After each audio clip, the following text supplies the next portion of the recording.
Et ça fait du bien. Ça fait du bien de se redire qu'on n'est pas des enfoirés à aimer ce sport, qu'il y a une raison à tout ça. Dimanche 13 novembre, la Royale Union Saint-Gilloise se déplace sur la pelouse du Standard. Privilégié, je fais partie du déplacement. Mon pote Kentuck abonné de me dire « Tu verras, pour une fois personne ne te jugera si tu bois une bière à midi, c'est plutôt l'inverse. » Je suis déjà à la maison. Rendez-vous à la taverne, sous le soleil, les gens te claquent une bise, une seule et pas deux malheureux. L'ambiance est bon enfant, on va voir du foot, se prendre dans les bras, on va pas à la guerre. Les bières passent comme les pronostics, tout est organisé, les bières sont vendues dans le bus, 2 heures de route, de vannes et de rires, de bleu et de jaune. J'ai le sourire d'un gamin.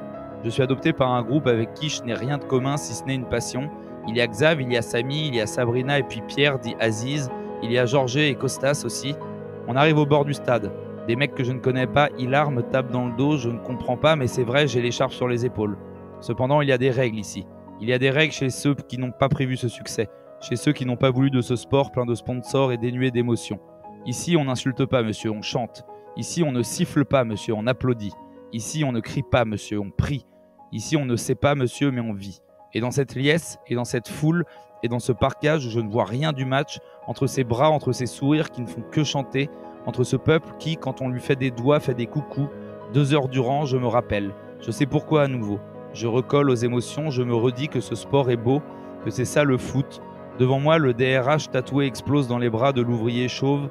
En bas, les supporters du Standard, pourtant défaits, pourtant chez eux, viennent applaudir notre tribune. Oui, notre.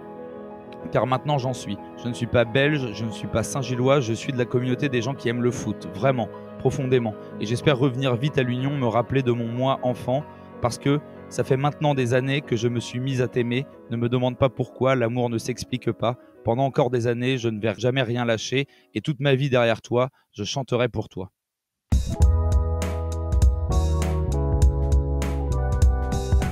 Bienvenue à tous, merci de nous suivre encore plus nombreux que d'habitude. Contrairement aux apparences, on va pas parler de foot belge, mais bien de l'équipe de France aujourd'hui.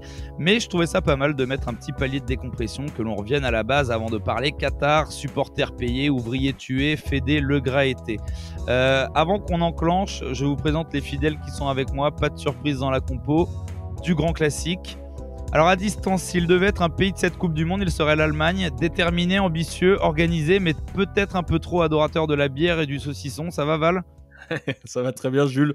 Bravo pour cette introduction digne des plus grands auteurs du plat pays, tels que Jacques Brel par exemple, et qui me permet de passer un petit big up aux amis Kentuck et Samy qui m'ont accueilli, moi aussi à l'Union dernièrement, et particulièrement à Samy qui nous a beaucoup aidé et qui nous écoute très régulièrement. Donc salut à toi Samy et merci encore pour ces belles. C'est pour ça que j'avais promis une petite dédicace dans l'intro. Voilà qui est fait. Encore à distance, toujours. Lui, s'il devait être un pays, ce serait le Brésil. Le beau geste, la classe et l'improvisation, mais toujours à nous parler des années 60. Ça va, Alex ? Bah écoute, très bien, mais il n'y a pas que moi qui parle du vieux temps, et je te félicite en passant pour ton intro, parce que au moment de la Coupe du Monde au Qatar, ça fait du bien d'entendre un peu ce football simple. Mais c'est une intro que je pense réellement, je te jure, j'ai redécouvert. Vraiment, j'étais au stade et je me suis dit, putain, mais c'est pour ça. Et on était avec un pote de mon pote Kentuck, qui était avec nous et qu'on n'a rien à foutre du foot et qui m'a dit, mais si c'est ça le foot, moi je veux y aller tous les week-ends. Parce qu'en fait, faut que tu viennes plus souvent à Bauer en vrai. Ouais, je sais, mais bon, j'ai une vie moi. Et enfin, en dernier, lui, ce serait sûrement le Danemark, jamais trop regardé, le côté hipster jamais attendu et pourtant toujours présent avec un palmarès pas dégueu. Ça va, Flo ? Ouais, écoute, ça va très bien. Ça fait plaisir de vous retrouver. La période est chargée, mais ça fait plaisir de vous retrouver. Messieurs, cette émission, elle sera un petit peu particulière. On va essayer de balayer le sujet des Bleus et de l'équipe de France dans sa globalité. Pour ça, vous allez chacun nous faire une petite chronique qui ouvrira ensuite sur un débat et on va essayer avec ça de parler de thèmes en général. Flo, toi, tu vas nous parler de ton coach préféré, ton amant caché, El Grande Dédé. Je te laisse nous conter ton amour pour cet homme. Bah, comptez, ça tombe bien, puisque ça fait 10 ans déjà. 10 ans que Didier Deschamps s'est installé sur le banc de l'équipe de France. C'était, souvenez-vous, au sortir d'un Euro 2012 quelconque, à défaut d'être mauvais, sous la lettre de son ancien coéquipier, Laurent Blanc, alors sélectionneur, et dont le mandat avait pris fin après la défaite face au futur vainqueur espagnol en quart de finale, après avoir pourtant redressé la barre pendant près de 2 années passées à chasser les fantômes de Naïsna. Mais l'arrivée de Didier Deschamps avait insufflé un vent nouveau et fait renaître l'espoir. Celle d'un capitaine, d'un meneur de troupe, d'un coach pragmatique prêt à tout pour la victoire. L'aventure avait débuté un 15 août, du côté du Havre, au Stade Océane face à l'Uruguay. Une décennie, c'est donc le temps pour s'apercevoir que le groupe France a bien changé depuis. Oubliez les Jalais, Capou, Briand, Gonalon, Mapou Yanga Mbiwa, Bafetimbi Gomis ou encore Marvin Martin, pour se rendre compte que les rescapés d'aujourd'hui sont peu nombreux, de Lloris à Varane en passant par Mandanda, Giroud et Benzema. 10 ans surtout qui auront abouti à rebâtir l'équipe de France et la replacer dans le Gotha du foot mondial. Un quart de finale en 2014 pour apprendre, une finale de l'Euro 2016 perdue à la maison pour renforcer sa haine de la défaite, avant le sacre absolu en 2018. En 6 ans de règne, Deschamps aura donc abouti au but ultime, remettre la France au sommet du foot mondial. Si fort de sa maîtrise, Dédé n'aura pourtant de cesse de la perdre depuis la nuit moscovite. Tiraillé entre le choix de confier les clés de l'équipe à une nouvelle génération et celui de conserver les cadres expérimentés du triomphe. Le tout en faisant face à un vivier de talents enviés dans le monde entier, amplifié après 6 années de purgatoire par le retour du Noébé. Autant de composantes qui auront conduit au cuisant échec de l'Euro 2020. Et pour la première fois, on se demandait alors si Dédé n'aurait pas mieux fait de se retirer au sommet. L'embellie de la victoire en Ligue des Nations il y a moins d'un an n'aura été qu'une façade avant un saut dans l'inconnu. Des tâtonnements vers un jeu plus offensif, des piètres performances et un schéma à 5 défenseurs, avant finalement de décider de partir au Qatar sans le moindre piston. Et pour la première fois depuis des années, une réelle pression pour lui. Celle de gagner, malgré les absents, pour ne pas connaître l'échec 2 fois de suite. Car qu'en sera-t-il sans sacre ? D'autant plus en cas de départ de Noël Le Graët, avec qui Dédé a construit un couple fort allant jusqu'à défendre un patron de la 3F, rance et dépassé. Tentant de faire bonne figure dans un navire à la dérive, alors que plane jusque dans son staff le spectre d'un intendant au conflit d'intérêts, avec le double Z dans les starting blocks, Deschamps va devoir gagner ou perdre avec les honneurs. Ceux d'une demi-finale, minimum, mais aussi d'un jeu offensif et séduisant, inexistant sur le long terme depuis 10 ans de règne.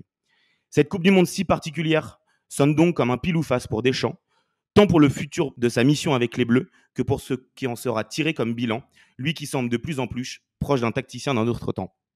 Merci beaucoup Flo pour cette petite chronique. Comme je l'ai expliqué, on va essayer d'ouvrir des débats à la suite de vos chroniques, des trucs un peu généralisés qui colleront pas forcément exactement aux chroniques.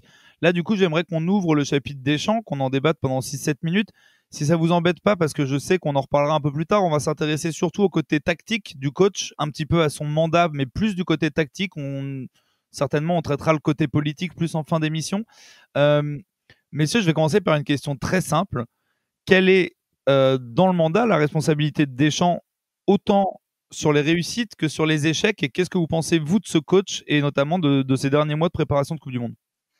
Bah écoute, parler de préparation ça me paraît un peu compliqué, mais si on revient un an en arrière et même si on élargit à l'Euro, il y a quand même quelque chose qui a frappé aux yeux de tout le monde, c'est qu'il a annoncé une liste en changeant de système en fait. Et que on a vu un système se mettre en place petit à petit, on y a cru, on n'a pas cru, on a fait des hypothèses dessus, et finalement au moment d'aborder la compétition, on s'est retrouvé à tout changer un peu du jour au lendemain et à revenir à quelque chose de très solide, de très costaud, de très répétitif. Et ce que dit finalement très bien Flo dans son développement, sans trop parler de jeu, c'est que on a tous les trois préparé des chroniques, et en fait nos 3 chroniques elles rejoignent un peu le même point, c'est qu'on flippe tous un peu en fait. On a tous un peu peur. Mais alors après, du coup, moi je suis d'accord, je pense qu'on est tous d'accord avec toi, on a tous été surpris. Comment vous voyez le fait justement que Deschamps, ça fait comme tu dis un an et demi qu'il tâtonne avec des espèces de défense à 5 et il fait une liste pour jouer exclusivement en défense à 4, c'est-à-dire qu'il se donne même pas la possibilité de... Comment vous l'expliquez? On va aborder un petit peu justement ce côté tactique là et on enclenchera après sur le côté plus de l'homme par rapport à son groupe. Bah, je pense que c'est la trouille. C'est la trouille de la compétition. Il a peur. Il veut revenir sur ses étonnant, c'est-à-dire qu'il nous a habitués à l'inverse. Il nous a fait chier, il a eu des contenus défensifs, mais il nous a habitués à une maîtrise, comme tu l'as dit dans ta chronique, à une sérénité. Et là, on n'a plus du tout cette sensation-là. Est-ce que le fait d'avoir proposé pendant des années, et même avec un titre mondial, un jeu si restrictif, c'est pas une sorte de peur et d'avoir un repli sur soi-même parce qu'il pense que la défense sera son acquis? Je sais pas, mais en tout cas, cette liste, pendant un an, on a vu une défense à 5 où on a eu en plus beaucoup de pistons qui étaient utilisés, qui étaient défenseurs centraux. Il se rend compte que ça n'a pas forcément fonctionné avec eux, ça n'a pas non plus fonctionné forcément avec des pistons, on va dire, avec des profils de vrais pistons, en tout cas plus offensifs. Et pour moi, il se rend compte avant la compétition que il n'a pas de certitude à ces postes-là, et sa meilleure certitude, c'est de revenir sur un défense à 4 parce que c'est ce qu'il connaît et c'est ce qu'il sait faire. Malgré le fait qu'encore une fois, il a beaucoup d'hommes nouveaux en défense et notamment dans l'axe de la défense, et qu'au final, il n'en a jamais eu le loisir d'en utiliser beaucoup dans une défense à 4 et de créer des automatismes dans la défense centrale, sans compter que celui sur lequel il y a probablement le plus d'automatisme, donc en l'occurrence Raphaël Varane, montre pas ces derniers temps, même si là ça allait un petit peu mieux depuis quelques semaines, mais ça fait quand même 2-3 ans qu'il est loin de son meilleur niveau. Bah, c'est ça qui est étonnant, c'est qu'en fait, visiblement, ce que tu dis, en fait, c'est qu'il s'est complètement planté et qu'il revient en arrière. Donc, du coup, il n'a pas eu le temps de pouvoir tester des choses. Val, toi, t'en penses quoi sur cette dernière année ? Ouais, mais je suis assez d'accord avec ce que vient de dire Flo, en fait. Et je voudrais rajouter un truc. Flo explique qu'en fait, cette peur, la cause de tout ça, enfin, la conséquence de tout ça, c'est qu'il revient à une certaine forme de conservatisme. Moi, je pense que c'est aussi la cause de tout ça. C'est-à-dire que Deschamps, c'est un mec qui a toujours été très conservateur dans sa façon de voir les choses. Et je pense qu'il n'a pas la capacité, alors je sais pas si c'est à se remettre en question ou à aller s'intéresser à d'autres formes de football, mais sa façon dont il expérimente les choses et la façon dont il l'a expérimenté peut-être depuis, allez, je vais peut-être pas dire depuis la Coupe du Monde, mais cette façon d'instaurer un nouveau système, un 3-5-2 et d'aller chercher des nouveaux façons d'essayer de jouer. En fait, je pense que c'est juste, il a suivi une tendance qui est actuellement, et peut-être aussi par rapport à des profils de joueurs qu'il y avait dans son effectif, mais on a l'impression que c'est pas travaillé tout ça. Tout ce qu'il a fait pendant un an, c'est pas travaillé. Il n'y a pas eu de recherche, d'approfondissement sur les questions de pressing, les questions de possession. Il y a des joueurs qui sont là, qui sont faits pour jouer à ces postes-là, et pourtant, ils sont complètement en décalage avec ce qui doit être produit. Et ça, c'est parce que je pense que c'est un coach qui est dépassé un petit peu par son air du temps, qui s'est façonné à travers un certain conservatisme tactique, et qui a surtout réussi à façonner grâce à sa façon de créer des groupes, à sa manière de créer des groupes, à la manière de ce qu'avait fait un petit peu un Allegri au début des années 2010, qui est aujourd'hui complètement dépassé par le football moderne. Donc on est un peu tous, je vais vous donner la parole, Alex et Flo, on est un peu tous du coup d'accord pour dire qu'il est dépassé, qu'il a tenté un truc qui s'est vautré et que du coup il s'est rendu compte qu'il avait plus de temps. On a l'impression que tactiquement il est un peu largué, qu'il tâtonne et qu'il se repose beaucoup sur les trois de devant, on en reparlera tout à l'heure. Mais est-ce que vous ne pensez pas que l'homme Deschamps qu'il a fait durant toute sa carrière peut encore emmener son groupe à la force mentale, et est-ce que vous pensez qu'il tient encore son groupe ? Bah moi, c'est l'interrogation que j'ai, en fait. C'est cette interrogation-là. Il y a un effectif qui est assez déséquilibré. On en reparlera plus tard, avec un milieu de terrain qui semble très faible, peu de certitude en défense malgré les qualités. Mais moi, ça va se jouer là, en fait. Parce que les qualités individuelles, elles sont présentes, et l'histoire qui peut se faire sur une compétition, elle n'est pas forcément prévisible dans le bon sens comme dans le mauvais sens. Il ne faut juste pas oublier qu'il y a 4 ans et demi maintenant, quand il commence en Russie, le schéma sur le premier match et sur les matchs de préparation n'est pas du tout le même que ce qu'il va faire dans la compétition. En fait, ce système, que ça soit tactique et de ses hommes, il va le changer. Et ce qui l'emmène au bout, c'est lui, sa capacité et sa qualité de meneur d'homme. Pas forcément les qualités tactiques, mais vraiment de meneur d'homme. Et après, la qualité intrinsèque des mecs. Mais le côté Matuidi, le mettre en faux ailier pour en final l'utiliser plus comme un troisième milieu, c'est un truc qui crée de toutes pièces après le match contre l'Australie qui est assez catastrophique. Ça a emmerdé tout le monde, mais ça nous a amené au bout, ouais. Exactement.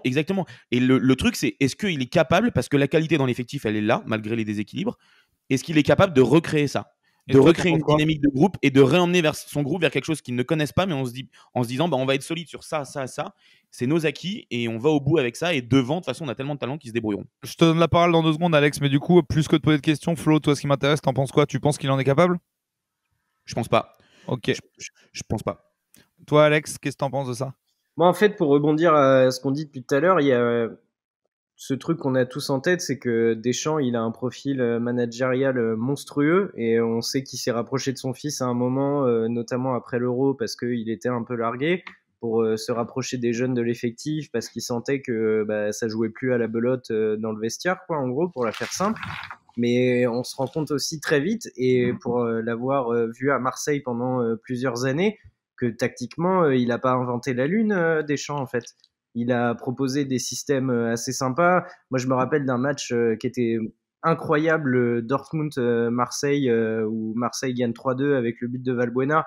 Ça reste un des plus beaux souvenirs de ma vie. Mais en fait, dans le jeu, il n'y avait rien. Faut arrêter de se raconter des histoires en mode Deschamps, il est capable de... Non, Deschamps, il a un bloc solide. Il laisse la liberté aux mecs de devant. Mais Deschamps, ce sera jamais le Danemark, ce sera jamais l'Italie de l'Euro, ce sera jamais l'Espagne, ce sera jamais le Brésil. On peut dérouler ça pendant 1000 ans. En fait, ça sert à rien de se raconter des histoires. La seule question, c'est est-ce que Deschamps est capable de donner plus de liberté à ses joueurs ? Et comme a répondu Flo, moi, j'y crois pas du tout. Bon, on verra ça. De toute façon, après, moi, je suis d'accord avec vous sur le principe. Après, je suis jamais à défendre forcément que les professeurs. Genre, il y a des grands coachs il y a des grands coachs qui sont pas de génie tactique. Après, je tiens à dire à tout le monde qu'on est tous pas très optimistes de manière générale. Vous allez vite le découvrir, mais que on essaye juste d'avoir un avis objectif et qu'au fond de nous, on espère tout comme vous que il va y avoir des miracles. Euh, Alex, toi, tu vas nous parler du coup de ton ressenti en général, de ton manque d'émotion que tu as pour nos Bleus. Et toi, tu vas plus ou moins nous dire que c'est un peu lié à leur style de jeu. Donc, tu vas faire un peu un pont justement entre ces Bleus actuels et leur coach. Ouais, ça correspond pas mal avec le débat qu'on vient d'avoir et c'est toute la difficulté d'enchaîner les chroniques entre les débats. Mais je suis très content que Flo ait commencé à déglinguer Deschamps parce que moi je vais faire une chronique où je vais vous parler un peu d'émotion. J'ai envie de me confier, j'ai envie un peu d'analyser à haute voix ce que je ressens pour cette équipe de France et Jules, je te dis, tu peux déjà ranger le champagne, hein. Bon, comme faut se justifier de tout ce qu'on dit aujourd'hui et c'est pas l'autre bolos de Cyril Hanouna qui va me dire le contraire, je vais vous dire ce que j'ai ressenti il y a 4 ans et comment petit à petit je me suis éloigné des Bleus. Et j'ai besoin de me confier aussi parce que j'ai pas envie de passer pour un mec qui retourne sa veste et j'ai des arguments pour cette séance d'analyse collective. Alors ça peut vous sembler jusqu'au boutiste, mais j'ai pas ressenti grand chose il y a 4 ans. Peut-être que mon grand âge m'a coupé de mes sentiments, peut-être que j'avais pas assez bu pendant la finale, peut-être qu'avoir vécu 98, 2000 et surtout la victoire de l'OM en Ligue 1 m'a comblé un peu niveau bonheur. Mais en Et fait, Séville 82, en termes d'émotion. ouais, mais j'étais obligé aussi de raccourcir, tu vois. Tu m'as dit, t'as que 3 minutes pour ta chronique, j'ai fait à l'essentiel, quoi. Mais je crois même pas à ce que je raconte, et je crois surtout pas au fait que j'ai pas assez bu pendant la finale, parce que ça, ce serait vraiment l'escroquerie ultime, quoi. Non, ce que je crois profondément, c'est que j'ai beaucoup de mal à aimer ce qui est moche, mais vous inquiétez pas, je vais pas aller trop loin sur ce sujet. J'ai beaucoup de mal à crier un bonheur sincère devant autant de refus de jeu. J'ai du mal à chérir une équipe qui arrête d'attaquer parce qu'elle mène au score, et plus généralement, et même surtout, j'ai du mal avec l'absence de créativité. Fais ton truc, mais raconte-moi une histoire. Je vais pas vous prendre la tête 3 heures avec 2018 parce que qui dit victoire dit impossibilité d'avoir un regard critique. Et puis vous me direz c'est du passé. On va pas relancer un énième débat sur le sujet. Mais si je vous dis que rien n'a changé, si je vous dis que Deschamps, après avoir raté l'Euro, et c'est ce qu'on se disait pendant la chronique, va revenir à ses fondamentaux et renier toute notion de créativité, parce que ça on n'en a pas parlé pendant le débat, la créativité. Vous croyez qu'on va aller au bout encore? Vous pensez que les miracles se reproduisent? Qu'avec un plan qui se résume à récupération basse, toucher Benzema qui lance Mbappé et Griezmann qui revient aider les milieux, on va encore gagner une Coupe du Monde? Vous croyez qu'avec un effectif composé essentiellement de défenseurs centraux et sans de liaison avec le milieu, on ira au bout? Je vais vous citer des exemples. Chelsea 2012, Grèce 2004, Manchester 2017, Portugal 2016. Ils sont combien les moches qui gagnent? Il va dans quel sens le foot aujourd'hui? C'est qui les moches qui inspirent? C'est qui les moches où on se dit putain mais c'est génial, la France de 2018, mais j'ai qu'une envie, c'est de faire pareil. Faut absolument que je répète la même chose. Je vais être très clair. Je ne souhaite pas la défaite des Bleus. Je vais faire comme Jean-Luc Mélenchon à la présidentielle, je répète, je ne souhaite pas la défaite des Bleus. Et vous entendez que pour moi, c'est un calvaire de faire ça, hein. Et je fais ça surtout pour toi, Val. Surtout pour toi, parce que j'ai pas envie de me taper un gros chais si la France tape le Danemark au premier match de poule. Ce que je veux dire de façon limpide, c'est que j'ai besoin d'être séduit. J'ai besoin que cette équipe, elle m'emmène avec elle. Comme l'Espagne, comme le Danemark, comme l'Italie à l'Euro, j'ai besoin de prendre du plaisir en les regardant. Tout le monde s'en fout qu'on gagne en étant moche. Très bien, c'est votre droit, mais laissez-moi le droit d'attendre plus. Laissez-moi le droit de vivre mes matchs comme les souhaite. Laissez-moi le droit de vivre les matchs comme je les souhaite. Ça fait peut-être de moi un mauvais supporter à vos yeux, mais je m'en octroie le droit et j'en fais une exigence. Je laisse Val parler du reste. Je laisse Val parler du président de la Fédé. Je laisse Val parler de Florence Ardouin. Je laisse Val parler de la gestion sportive de Deschamps avec Benzema et Giroud. Et pour moi, vous avez le cocktail parfait pour témoigner de ma tristesse. Merci Alex, c'est bien, au moins c'était une chronique très personnelle. Alors tu as ouvert 2 débats éternels de est-ce qu'on est prêt à gagner à tout prix, donc toi t'es pas d'accord avec ça. Tu as ouvert un débat avec lequel je suis pas forcément d'accord, parce que tu parles d'émotion et tu lis ça au style de jeu. Moi personnellement je pense que justement en fait tu peux avoir des émotions avec une équipe moche parce que ça te fait chier, mais tu supportes une équipe moche pour avoir pure émotion. Donc c'est ces débats-là exactement que je veux pas qu'on aborde maintenant parce qu'on n'aura pas le temps et que ça va être frustrant, donc on vous laissera en débattre sur nos réseaux. J'aimerais faire un parallèle un peu tiré par les cheveux. Donc Alex a fait un lien entre l'émotion et le style de jeu. Messieurs, très simplement, on va se faire une petite revue d'effectifs comme on l'a fait dans toutes nos previews, mais entre nous. Pensez-vous que cette liste peut provoquer un style de jeu qui mette une demi-érection à Alex. Et on parle pas de son âge, Vas-y, Val. Je me permets de prendre la main, ouais. Il y a un truc qui est intéressant avec Alex, avec ce que vient de dire Alex, c'est justement ce rapport à l'émotion. Et il y a un événement qui est apparu il y a 1 an et demi maintenant, qui a provoqué beaucoup d'émotions chez les gens, c'est la reconvocation de Karim Benzema. Et je pense que ça, c'est aussi la conséquence de tout de ce dont on discutait juste avant, l'incapacité de Deschamps à mettre quelque chose en place tactiquement.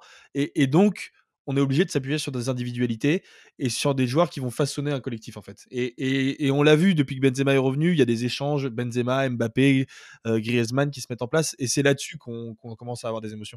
Donc, il y a ça. Et donc, pour répondre à ta question directement, Jules, je pense que cet effectif est uniquement construit sur ces individualités. Il y a des joueurs qui sont des top joueurs, des joueurs niveau top mondial à tous les postes. Moi, je pense qu'il faut qu'on fasse un petit focus sur Aurélien Tchouaméni, qui est en train de prendre une dimension absolument pas possible. Mais tout va se reposer sur ces 3 de devant, et le seul dispositif tactique qu'il y a, c'est la défense, et on fait des passes au mec de devant. Moi, je trouve justement qu'on oublie souvent de dire que Deschamps a bénéficié d'une génération exceptionnelle qu'il a fait monter. Mais en 2018, on a des joueurs de top classe internationale à tous les postes. Mais vraiment à tous les postes. On a en plus la révélation de Lucas Hernandez, mais mine de rien, il joue quand même à l'Atlético. On a Pavard qui va être transféré au Bayern derrière, mais on a des joueurs de top classe à tous les postes. C'est pas forcément le cas cette année. Qu'est-ce que vous pensez un peu ligne par ligne de notre équipe, les gars ? Bah, c'est ce qu'on disait tout à l'heure, c'est que moi, malgré les blessures là, de ces derniers temps, je pense que pour le coup, d'un point de vue offensif, on n'a jamais eu un tel vivier en équipe de France. Et je dis bien même avec les absences. Je pense que le vivier offensif, il est même supérieur à 2018. Et de toute façon, il ne faut pas non plus chercher trop de réflexion. Kolo Muani, Marcus Thuram en Coupe du Monde, je ne suis pas sûr que sur les matchs qui vont compter, ils vont avoir beaucoup de temps de jeu. Enfin, Thauvin, Fekir, ils sont champions du monde, ils ont participé à rien du tout. Ah, c'est pas vrai pour Fekir. Oui, d'accord, il a joué le match des coiffeurs et il est rentré à 10 minutes de la fin. Mais sinon, c'est pas sur eux que la décision va se faire. La qualité de l'effectif en défense, elle est présente. Le problème, c'est qu'on a trop d'incertitudes. On ne sait même pas qui va être titulaire en défense centrale à côté de Varane. Parce qu'on pense quand même que Deschamps va partir avec Varane. Sur le côté gauche, on a 2 très très bons défenseurs, 2 très bons latéraux. D'un point de vue humain, ça va être quand même compliqué à gérer de se dire que les 2 en concurrence, ça va être 2 frères. Et à droite, on a toujours le même problème, hein, c'est qu'on a un latéral à droite qui n'est pas un vrai latéral, et le deuxième latéral droit, c'est un défenseur central complet. Donc non, la qualité de l'effectif, elle y est. Il y a juste en défense où il y a des interrogations, et puis surtout au milieu de terrain où c'est un effectif qui est beaucoup trop faible. J'entendais Val parler de Tchouaméni, il est énorme. Le truc, c'est que là, il a quoi, 22 ans, 23 ans, et on lui demande que le jeu de l'équipe de France surtout qu'ils ont très peu d'expérience internationale. Je vais te donner la parole tout de suite, Alex. Bah ouais. Tu vas me répondre très rapidement avant de dire ce que tu voulais dire. Toi, tu penses que l'effectif de la Coupe du Monde là 2022, il est équivalent à 2018 ou supérieur ou inférieur, la liste? Non, il est pas du tout équivalent, parce qu'il peut être supérieur dans certains domaines, mais il y a une faiblesse qui est abyssale dans l'effectif de maintenant, et je suis bien placé pour en parler, et Flo a amorcé le sujet, c'est le milieu de terrain. On se rend pas compte de l'importance des passes de Pogba, en fait. On se rend pas compte de ce qu'il est capable de faire pour casser un milieu de terrain. À l'Euro, on l'a beaucoup critiqué pour son ballon perdu contre la Suisse qui amène le dernier but. Mais il est énorme pendant tout le match. C'est lui qui nous remonte à 3-1. Bah, exactement. Et même, en vrai, c'est pas un joueur que j'apprécie plus que ça pour son inconstance, pour tout ça. Mais dans le jeu de Deschamps, il est capable, sur un contrôle, une passe, d'amener une créativité. Et ça rejoint tout ce qu'on dit depuis le début sur le minimalisme du jeu de Deschamps et la nécessité d'avoir un Kanté et un Pogba, c'est-à-dire un Kanté qui va ratiboiser tout le milieu et qui va éluder tout ça, tout nettoyer, et un Pogba qui en 2 touches est capable de créer une occasion de but. Moi, Tchouaméni, évidemment, monstrueux, je l'adore. Flo, Val, on a très bien parlé. Il a même une science tactique, mais à mon avis, il va au bourbier et absolu. Pogba, je te donne la parole tout de suite, Val. Pogba n'a jamais été inconstant en équipe de France. Il a toujours été énorme en équipe de France. Et moi, ce qui me fait un peu peur, j'aimerais bien qu'on parle un peu du milieu, vite fait, parce que c'est quand même un peu, je trouve, le principal sujet en défense. On va voir comment ça se passe. On sait pas trop. En attaque, on les connaît. Moi, je rejoins assez Alex. Moi, je suis assez partisan de manière générale dans le foot que de toute façon, tu gagnes des matchs avec ton milieu de terrain. En 2018, on gagne avec notre milieu de terrain. C'est eux qui font la différence. Moi, ce qui m'inquiète, tu vas me dire ce que tu en penses, Val, c'est qu'on a un doublé, je pense, au milieu qui fait qu'on a quand même zéro expérience internationale. Ce qui, moi, joue quand même. Enfin, Pogba, Kanté, etc. C'est quand même plus expérimenté à l'époque. Pas Kanté, peut-être, mais Pogba, il sort quand même d'une Coupe du Monde, d'un Euro. Sérieusement, au-delà de la blague, Jules, là, je me pose vraiment la question. On est d'accord qu'il n'y a aucun joueur dans le milieu de terrain qui Non. n'a joué une compétition internationale. Je crois pas. Voilà. Non, je crois pas. Et en plus de ça, on a quand même que des profils. Adrien Rabiot était à l'Euro. Ouais. Il était à l'Euro l'année dernière, c'est ça. Ouais. Mais en dehors de ça, je trouve, comme je rejoins Alex, qu'on n'a pas de profil créatif. C'est-à-dire que Tchouaméni, il est pas aussi créatif que Pogba, même s'il joue quand même plutôt vers l'avant, mais plutôt balle au pied. C'est-à-dire qu'on n'a pas de passeur, donc ça va faire des passes latérales de tous les côtés. Et toi, Val, t'en penses quoi de ce milieu? Moi, je voulais refaire un petit focus sur Aurélien Tchouaméni parce que je pense qu'il y a forcément la question qui se pose par rapport au manque d'expérience. Je pense que par contre, il faut préciser que c'est un gamin qui a vraiment la tête sur les épaules, qui est très intelligent, qui est très bien entouré. Et depuis le début, on a fait une émission en début d'année sur la question de la préparation mentale avec Cédric Quignon-Fleuret, qui était son préparateur mental à l'AS Monaco. Qui le connaît très bien. Voilà, c'est quelqu'un qui a vraiment la tête sur les épaules et je pense que c'est quelqu'un qui résiste à la pression. On l'a vu sur ses premiers matchs au Real Madrid. Voilà. Moi, je pense sérieusement qu'il a les épaules pour succéder à Pogba, voire même pour devenir un meilleur joueur de foot que Pogba, en tout cas dans la régularité et dans le très haut niveau. Après, pour l'accompagner sur les côtés, il y a la question qui se pose de savoir qui ça va être. Je pense qu'on va se retrouver avec Adrien Rabiot. Moi, j'aurais préféré avoir un Youssouf Fofana qui a la capacité de se projeter et qui a la capacité aussi de jouer sous pression. Et parce que j'aurais aimé, ou j'aimerais, mais ça n'arrivera jamais probablement, je pense, que Antoine Griezmann joue un rôle différent que ce qu'il a joué pendant la Coupe du Monde 2018, qui redescende d'un cran et qu'on le mette dans un milieu à 3 avec les deux autres que je viens de citer. C'est ce qui va se passer, Val, hein, c'est sûr. Non, ouais, enfin, je pense qu'on va partir sur un 4-2-3-1. Il aura vraiment un rôle de numéro 10, alors que moi, j'aurais aimé le voir dans un 4-3-3, un vrai 4-3-3, comme, un peu comme André Di Maria l'avait été au Real Madrid dans ces dernières années.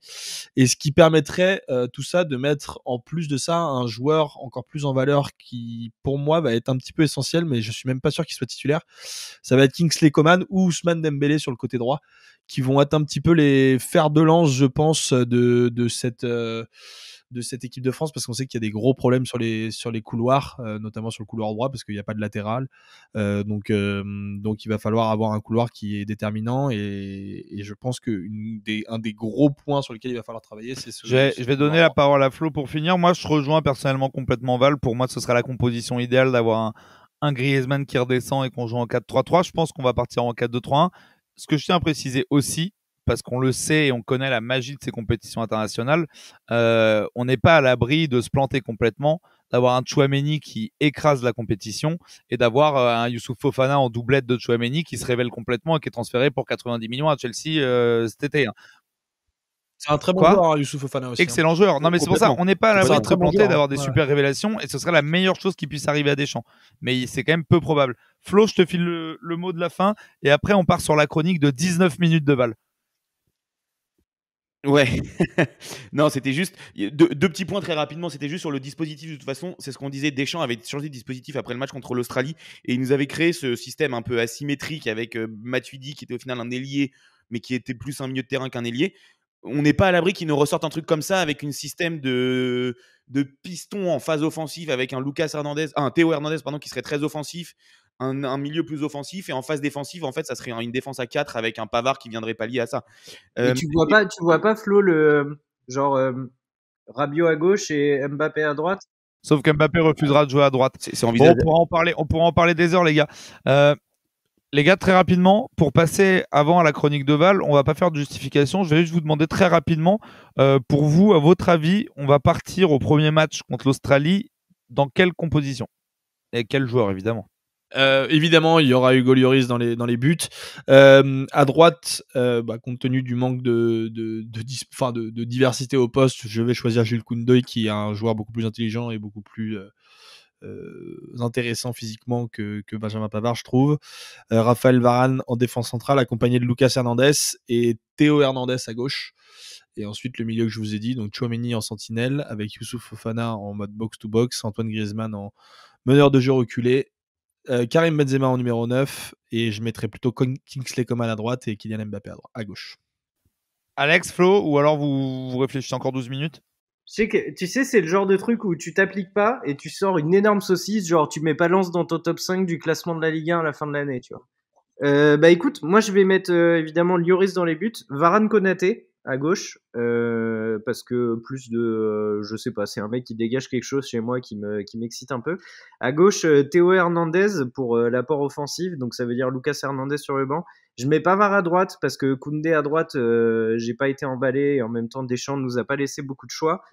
Doublette Tchouaméni Fofana parce que ce petit côté rassurant et surtout parce que devant j'enchaîne avec Griezmann en 10 qui, je pense, a évidemment ce rôle implicite que Deschamps fera aussi, hein, très certainement, de 8,5. Dembélé à droite, Mbappé à gauche, Benzema. J'ai cru pendant 2 secondes que ce salopard de Réac, il allait nous foutre Mbappé sur le banc. Vu qu'il a dit attention, je me suis dit, il va nous mettre Kingsman, voilà, Kingsley Coman et Dembélé sur les côtés. Vas-y, Flo. Moi, du coup, je partirais sur un système à 5 derrière, enfin avec des pistons, avec Lloris dans les buts évidemment, une défense centrale avec Koundé, Varane, Lucas Hernandez, Théo côté gauche et Kingsley Coman côté droit, avec l'idée en fait d'un système asymétrique en phase défensive, avec Koundé qui viendrait glisser sur le côté 4 et avoir le côté droit et avoir une défense à 4. Au milieu, je partirais avec Tchouaméni, et c'est là mon hésitation, Rabiot, Fofana, mais là je pense à Deschamps qui mettra Rabiot pour l'expérience, Griezmann en 10 et Mbappé, Benzema devant. Pense au PSG, Flo, pour Rabiot, tu vas voir. Rabiot, je ne peux pas entendre parler. Bon, les gars, merci pour vos compos. On verra comment Deschamps va jouer. Pour finir, Val, tu vas nous faire une petite chronique et tu vas nous expliquer pourquoi l'échec des Bleus est annoncé et que ça couvre en fait depuis longtemps et que personne ne le voit. Et oui, Jules, 1591, ce sont le nombre de jours qui séparent le titre de champion du monde remporté au stade Loujniki de Moscou le 15 juillet 2018 et le premier match de l'équipe de France à la Coupe du Monde 2022 au Qatar. 1591 jours donc, pendant lesquels les défaites, les décisions et incohérences sportives, les problèmes de communication et les affaires extrasportives auront mené la situation dans laquelle l'équipe de France se trouve aujourd'hui, une situation d'échec. Alors oui, il y a des motifs d'espérer de voir de nouveau l'équipe de France réussir un beau parcours lors de ce mondial, comme l'état de forme stratosphérique de ces deux stars, Kylian Mbappé et surtout Karim Benzema, fraîchement sacré meilleur joueur du monde en 2022. On peut parler aussi des retours à un très bon niveau de joueurs comme Raphaël Varane, Ousmane Dembélé ou plus récemment Antoine Griezmann, ou encore l'avènement annoncé en tant que taulier d'Aurélien Tchouaméni que j'ai tant vanté. Mais c'est à peu près tout. Pour comprendre pourquoi l'équipe de France s'avance vers un nouvel échec à cette Coupe du Monde, je vous propose qu'on remonte un peu le fil du temps jusqu'en 2018. La France est alors fraîchement auréolée de son nouveau titre de champion du monde. Les cadres Lloris, Varane, Pogba, Matuidi et Griezmann ont parfaitement tenu leur rang pour accompagner la nouvelle génération de cracks entrevus 2 ans auparavant à l'Euro. Les Hernandez, Umtiti, Tolisso, Fekir, Dembélé et évidemment Kylian Mbappé apportent leur fraîcheur et motivation dans la construction du groupe. Seule ombre au tableau de ce mondial, la gestion du cas Adrien Rabiot, écarté au dernier moment par Dédé et refusant d'être suppléant.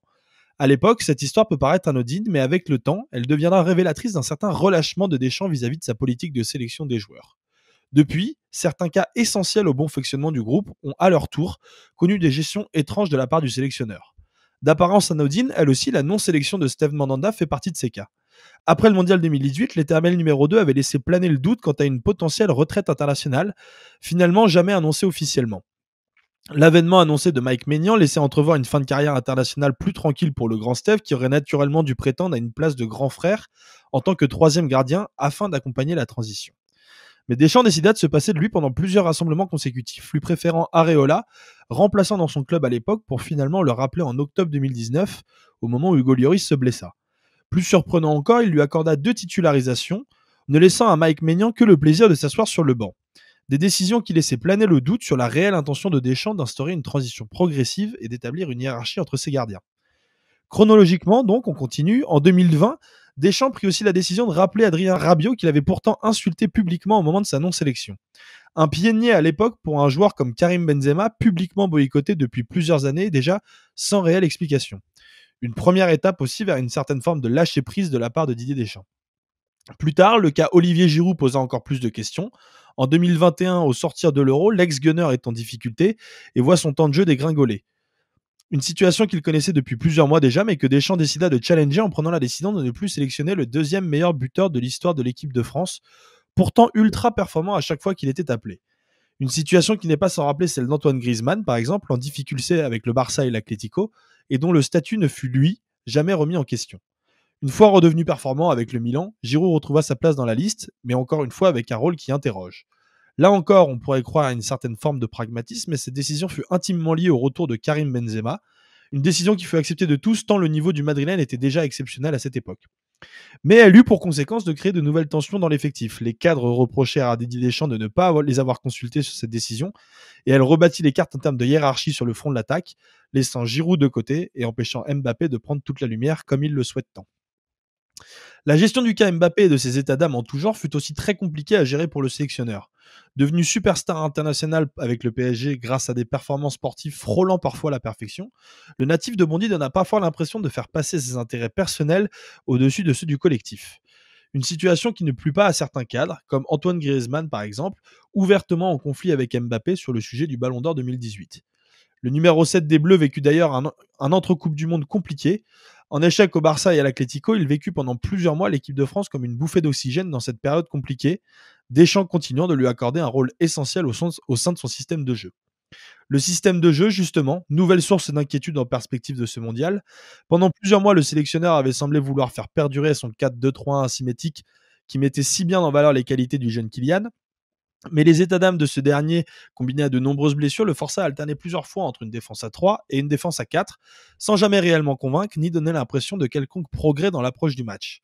Une situation tactique parfaitement illustrée à l'occasion de l'Euro 2021 où Deschamps alterna un 4-2-3-1 classique, puis un 4-4-2 avec Adrien Rabiot à gauche, pour finir avec un 3-5-2 catastrophique lors du match face à la Suisse. Une hésitation poussée à son paroxysme encore une fois à l'annonce de la Coupe du Monde, de la liste de la Coupe du Monde 2022, où Dédé finit par pondre une liste dénuée de logique sportive en ne sélectionnant aucun arrière-droit de formation, 8 défenseurs centraux et affirmant fièrement sa décision de jouer à 4 défenseurs, système quasiment abandonné depuis un an.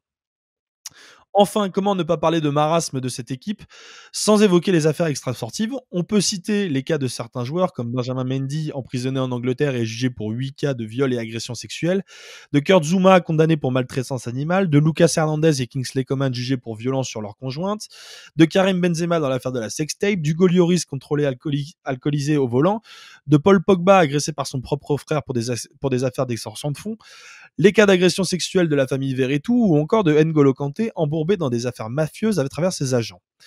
Toutes ces situations ne sont évidemment pas à mettre sur le même piédestal, mais sont tout de même révélatrices d'un certain climat de tension dans l'environnement des joueurs et de l'équipe de France. Et comment évoquer les affaires extrasportives sans parler de notre cher Noël Le Graët, qui en plus d'être accusé d'agression sexuelle et d'avoir couvert tout un réseau de pédocriminalité, a fait le choix, à chaque fois qu'il prend la parole, de dire une connerie encore plus grosse que la dernière prononcée. Et je ne vous parle pas de ses soutiens inconditionnels pour Gianni Infantino et le Qatar. On peut aussi parler de Florence Ardouin, dans un premier temps écarté par Noël Le Graët, qui l'accusait de s'immiscer un peu trop dans des affaires qui ne la concernaient pas, comme par exemple diriger une fédération, avant de la faire revenir pour finalement instaurer définitivement sa nouvelle dictature. Et enfin, je me dois de caler un petit mot aussi pour Didier Deschamps, toujours à flirter avec les magouilles. La dernière en date, le cas de Bachir Nehar, que Flo a brièvement mentionné, ex-intendant des Bleus et proche de Dédé, qui est aussi salarié d'une société qui gère la carrière des joueurs, comme celle de Jordan Verretou par exemple, fraîchement sélectionné pour participer à la Coupe du Monde. Je vous laisse faire le lien. J'aurais pu vous parler aussi des affaires de marketing avec KFC, des accusations de racisme de Mbappé après l'Euro ou de Patrice Evra, et évidemment de toutes les autres affaires concernant Noël Le Graët, mais j'ai préféré m'arrêter là. Bref, tant d'éléments qui me permettent de vous poser la question à vous les gars, est-ce que vous pensez que toute cette gestion à laquelle on a assisté depuis 4 ans et demi peut avoir un impact sur cette compétition, ou est-ce qu'une fois qu'on est rentré dans le cocon de la compète, on oublie tout? Ouais, forcément, mis bout à bout, bon, ça fleure pas bon. Je vais vous laisser les gars répondre. Alex, je te vais te filer la parole tout de suite pour répondre à la question de Val. Moi, je vais étendre sa question. Vous allez répondre d'abord à celle de Val, mais en fait, voilà, sur cette partie-là, on aimerait bien parler un petit peu du futur du groupe des Bleus en général. On va aller assez vite sur ce qu'on pense des ambitions des Bleus pour cette compétition. Je pense que tout le monde a plus ou moins compris. On l'abordera brièvement. Mais je vais d'abord vous laisser répondre à cette question de Val. Est-ce que pour vous, toutes ces questions extrasportives peuvent faire imploser le groupe pendant cette compétition? Moi, je vais te dire, Jules, et je vais te faire les deux en même temps, avec la petite transition qui va bien. C'est que, tu vois, la ministre des Sports est venue rencontrer le groupe. Elle n'a pas adressé un mot à Noël Le Graët parce qu'il y a un audit qui est en cours pour savoir concrètement ce qui s'est passé à la Fédé ce qui va se passer de l'avenir de Noël Le Graët, et j'enchaîne très vite sur l'après que j'espère, non pas que je suis sûr qu'il advienne. J'espère qu'on va tourner cette page qui certes a été victorieuse, glorieuse, parce que Le Graët est aussi là quand les Bleus sont champions du monde, donc tant mieux. Mais j'espère que tout ça va vite être pas mis aux oubliettes, parce qu'on se souviendra de lui comme le président qui a fait gagner l'équipe de France. Mais j'espère quand même que une page blanche, une page va être tournée. Mon père, il était là quand le mur de Berlin est tombé. Il était en Europe et personne, il a rien branlé pour. Hein. Il était pas dirigeant de l'Union soviétique et il était pas dirigeant. Enfin bref. Donc toi, t'espères qu'on va vite tourner cette page Le Graët, potentiellement avec une page Non, Deschamps. Le Graët et Deschamps. Est-ce que du coup, ouais, en gros, toi, t'espères qu'on reparte sur de nouvelles bases. Je pense moi que malheureusement, ou heureusement, mais je veux dire, si on gagne, je suis pas sûr que ça arrive. Et pour répondre très brièvement du coup à la question que Val a posée, est-ce que tu penses que toutes ces affaires extrasportives peuvent avoir un impact sur le groupe? Bah, c'est évident. Enfin, moi, quand j'ai commencé à répondre en te disant que la ministre des Sports et le président de la Fédé se sont pas parlé avant le départ à Doha, on connaît l'histoire du départ en Coupe du Monde où il y a toujours un petit speech. Bon, ça a pas toujours porté ses fruits. Hein. Bachelot, quand elle est venue parler avant 2010, ça a été une catastrophe derrière, mais il y a toujours un moment de fraternité ou du moins d'enthousiasme collectif. Là, on part quand même sur des bases qui sont assez flippantes. Après, est-ce que ça va les souder entre eux dans le vestiaire pour se dire on emmerde tout le monde? Et là, Deschamps peut être très fort là-dessus. Hein. Deschamps peut être très fort pour consolider son groupe et dire vous voyez, tout est contre nous, on va se souder, on va être capable de faire quelque chose. Mais évidemment que tous les signaux sont dans le noir. Quoi, toi, qu'est-ce que t'en penses, Flo? T'es un peu d'accord avec Alex? Bah, sur la deuxième partie, là, sur la fin de ce qu'il disait, je suis assez d'accord avec Alex. Moi, l'interrogation, encore une fois, ça va être Deschamps, son côté meneur de troupe, son côté regardez-nous et vraiment faire son cocon autour de regarder comme il nous déteste, on est les seuls au monde, on est sur notre île et nous, on va le faire et on va y arriver. C'est le seul truc qui peut me faire dire que ça va aller pour l'équipe de France. Mais franchement, là, ça fait quand même beaucoup. Je pense qu'en pré-compétition, c'est un mix de 2002 et de 2010. Sur des trucs tout cons aussi, là, on voit Benzema, il a fait tous ses entraînements sans toucher le ballon. Ça commence à sentir un peu bizarre aussi. On se pose la question au Real, on se posait pas trop la question. Là, on commence à se la poser. On se souvient de Zidane en 2002. Bon, bah, faut peut-être prier pour que Giroud soit meilleur que Mikou en 2002, justement. Mais non, moi, il y a un parfum qui pue. Et en fait, on sent qu'à la moindre friction, ça peut partir dans tous les sens. Je pense notamment qu'un Mbappé, si ça se passe mal sur le terrain ou que ça se passe mal en coulisses ou les deux, il va pas aider à se faire. Enfin, il peut contribuer au fait que ça vrille. Il y a toujours cette histoire aussi des droits à l'image des joueurs qui a toujours pas été réglée. On sent que c'est un sujet qui tend. Non, honnêtement, on rajoute à ça évidemment aussi le contexte de cette Coupe du Monde à proprement dit au Qatar, même si je pense que beaucoup de joueurs n'en ont pas grand-chose à faire. C'est quand même quelque chose qui pèse dans les têtes aussi. Donc non, je suis assez inquiet là-dessus. Je suis très inquiet là-dessus. Ouais. Toi, t'espères qu'on va tourner la page aussi, quoi. Ouais, c'est ça. Pour résumer, Deschamps est peut-être pour le coup, c'est peut-être la qualité humaine et de meneur de troupe de Deschamps. Mais là, ça fait quand même beaucoup. Et même lui, il est dans des affaires. Même lui a chaud pour sa place. Est-ce que les joueurs ont pas aussi envie de se dire, bah, si on va pas en demi, on a Zizou derrière et c'est peut-être pas plus mal? Ouais, ou alors c'est potentiellement, on peut être presque content d'avoir un profil comme ça dans une tempête pareille. Val, je vais pas forcément t'interroger sur ce sujet. Je pense qu'on a compris à travers ta chronique ce que t'en pensais. Ou tu veux dire un petit mot? Parce qu'après, j'aimerais bien qu'on parle rapidement de ce que vous pensez, un peu de vos pronostics, ambitions pour la compétition, vu qu'on a déjà été un peu long. Ah bah très bien, tu sais quoi, je vais faire une réponse pour englober les deux questions. L'un des gros avantages de l'équipe de France cette année, pour cette Coupe du Monde 2022, c'est qu'ils ont un groupe accessible. Et c'est ce qui peut sauver Deschamps, je pense. C'est-à-dire que en dehors du Danemark, qui, bon, évidemment, on connaît les individualités de l'équipe de France, on sait qu'on peut s'en sortir, mais je pense qu'on va se prendre une rousse face au Danemark, une leçon collective. C'est comme ça que c'est annoncé. J'ai peu de doutes sur le fait que ça va se passer comme ça. Mais en dehors du Danemark, l'Australie semble très en retard footballistiquement sur les autres équipes du groupe. Et la Tunisie alterne le chaud et le froid depuis plusieurs saisons. Et voilà, si l'équipe de France ne sort pas de cette poule, c'est un vrai scandale. Je pense que ça devrait le faire notamment, mais je vois pas comment on pourrait finir premier. Et après, en huitième de finale, tu joues l'Argentine de Léo Messi. Et voilà. Et je pense que il y aura des difficultés à aller plus loin que ça. Mais c'est peut-être cette phase, ce groupe qui peut permettre à Deschamps de sauver sa peau et de sauver un peu la note. Toi, Alex? Écoute, moi j'arrête pas de répéter à tout le monde qu'on sort pas des poules. Donc je vais pas te dire le contraire maintenant qu'on enregistre. Après c'est vrai que quand tu vois le parcours, tu peux aussi te raconter l'histoire inversée où on joue l'Argentine en huitième et c'est eux qui gagnent la compète et qui se vengent de il y a 4 ans. Donc mais non, est-ce que c'est une question d'y croire ou pas? Si c'est ça la question, je n'y crois pas. Donc pour toi, ils sortent pas des poules. Toi, Flo? Non, honnêtement, il y a énormément d'incertitudes. Mais vous savez quoi, moi je les vois sortir de la poule. Je vois les Bleus sortir de la poule en premier devant le Danemark parce que c'est quand même clairement à leur portée. Et une fois que la compétition est lancée, honnêtement, moi je mets pas ma pièce du tout sur l'équipe de France va loin, mais ça me surprendrait pas forcément non plus. On sait la capacité d'un groupe, et surtout avec autant de qualité, à se fédérer autour d'un homme quand c'est des matchs couperés. Et surtout, je pense que j'ai rarement vu sur le papier en tout cas, et ça s'inscrit pour moi dans la continuité de l'Euro de l'année dernière, en réalité d'il y a 1 an et demi. J'ai jamais vu peut-être une compétition avec autant d'inconnus sur toutes les équipes majeures. Il n'y a pas une équipe à mes yeux qui se dégage où on se dit celle-ci c'est la favori et elle est vraiment au-dessus de tout le monde. Il y a des belles équipes, mais je vois beaucoup d'incohérences dans toutes les équipes. Je trouve l'Amérique latine quand même, Argentine, Brésil. Ouais, mais je suis d'accord avec Flo, il n'y a pas de certitude non plus de ce côté-là. Pour moi, il y a certitude sur aucune grosse équipe. Et ça fait je sais pas combien de Coupes du Monde qu'il n'y a pas une équipe d'Amérique du Sud qui arrive dans le dernier carré. Enfin, ça fait depuis 2014 du coup. Ouais, ok, ouais, super. Allez, Jules, à tout. Je suis complètement d'accord avec ça. Moi, je dis pas que je crois pas dans ces équipes, mais ça fait longtemps qu'on les a pas vues performer. En vrai, c'est assez cool parce que je pensais que vous alliez être un peu tous sur la même longueur d'onde. Et en fait, moi, j'achète à peu près vos 3 scénarios. Et là où je suis d'accord avec Flo, c'est qu'il y a aussi un monde où en fait, on peut largement taper le Danemark. Faut arrêter de se vendre des rêves et de se dire que c'est sûr qu'il nous écrase. C'est pas sûr. Et que derrière, moi, je dis que si on sort premier et fort de ce groupe, derrière, dans les matchs coup près, on ne sait pas ce qui peut se passer. Donc moi, je suis d'accord avec vous 3. Je me mouille pas, c'est top. Mon pronostic sur le Danemark, moi, c'est juste si on devait faire un bilan méritocratique de tout ce qui s'est passé depuis 3 ans et la façon dont les équipes travaillent. Et la conséquence de tout ça, c'est normalement que l'équipe de France doit perdre contre le Danemark parce que le Danemark est un super collectif.